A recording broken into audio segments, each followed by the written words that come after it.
నమస్కారం. 2020లో మహేశ్వరం నియోజకవర్గంలో జల్పల్లి మున్సిపాలిటీ కింద ఉన్నటువంటి ఉస్మాన్ నగర్లో ఫిరంగి నాలా పక్కన దాదాపు 700 ఇండ్లు ఆ రోజు వరదలకి మునిగిపోతున్నటువంటి సందర్భంలో ప్రజల కోసము కాంగ్రెస్ పార్టీ తరఫున ప్రజల పక్షాన నిలబడి మేము ప్రొటెస్ట్ చేస్తే అక్రమంగా మా పైన ఆ రోజు ఆ నియోజకవర్గ ఇన్ఛార్జిగా ఉన్నటువంటి సబితా ఇంద్రారెడ్డి గారు మాజీ మంత్రివర్యులు మా పైన అక్రమంగా కేసులు పెట్టిస్తే ఆ రోజు నుంచి ఈ రోజు వరకు కూడా కోర్టు చుట్టూ తిరుగుతున్నాము. ఇప్పటి వరకు కూడా ఎలాంటి న్యాయం జరగదు.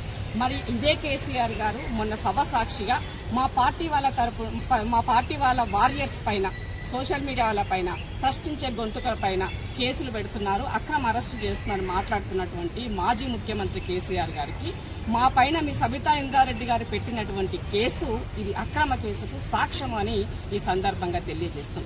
ఇలాంటివి 10 సంవత్సరాల కాలంలో బీఆర్ఎస్ పార్టీ ఎన్నో అక్రమ కేసులు బుక్ చేసింది. మరి మీకు అధికారం కోల్పోగానే మీ పైన కేసులు అయితే ఇవాళ ఈ వ్యాధికి వచ్చినాయని మాజీ ముఖ్యమంత్రి గారిని అడగదలుచుకున్నాం.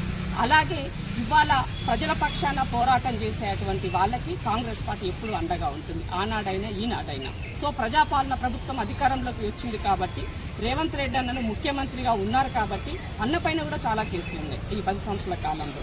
కాబట్టి ఇవాళ మీరు ఇలాంటి అక్రమ కేసులు అన్నింటినీ కూడా ఇమ్మీడియట్గా ఎత్తివేయించాలని చెప్పేసి మేమందరము కూడా ప్రభుత్వాన్ని వేడుకుంటున్నాం, విన్నవించుకుంటున్నాం. ఎందుకంటే ప్రజల పక్షాన పనిచేసే వారికి కాన్ఫిడెన్స్ లెవెల్ పెరగాలి అని అన్నప్పుడు ఇలాంటి అక్రమ కేసుల పైన ఊరట దొరుకుతుందనేది ఒక మెసేజ్ ఇచ్చిన వాళ్ళం అవుతాం కాబట్టి ముఖ్యమంత్రి గారికి విన్నవించుకుంటున్నాం.